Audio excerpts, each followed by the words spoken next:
يا مساء السعادة. النهاردة هنعمل مقرمشات الجبنة بطريقة حلوة جدا. تعالوا اقولك انا عملت ايه. انا جبت جبنة، دي جبنة اسطنبولي، نزلت عليها بربع كوباية من الزيت ومعلقة سمنة او معلقة زبدة.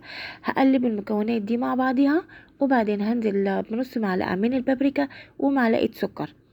تمام، هقلبهم كويس، وبعد كده هنزل بكوباية من الدقيق لحد لما اقلبها، وبعد كده هنزل تاني بنص كوباية من الدقيق ومعلقة صغيرة من البيكنج باودر ونص كوباية من اللبن. تمام كده، هخلط المكونات دولت لحد ما يتجانسوا ويبقوا عجينة متماسكة. هسيب العجينة ترتاح 3 دقايق بالظبط، وبعدين هنزل برشة من الدقيق، وبعدين هبطط العجينة، وبعد كده هشكلها بأي قطاع عندنا أو بكوباية اللي متواجد عندنا، مفيش مشكلة خالص. انا بعد ما قطعتها مسكت الشوكة، شككت كل بسكوتة او مقرمشة كده، ونزلت عليهم برشة من اللبن، وانا حطيت عليها زعتر وحطيت عليها الحبة السوداء، ممكن نحط عليها كمان جبنة رومي المتواجد. وده شكلها النهائي، والف هنا وشفا. باي باي.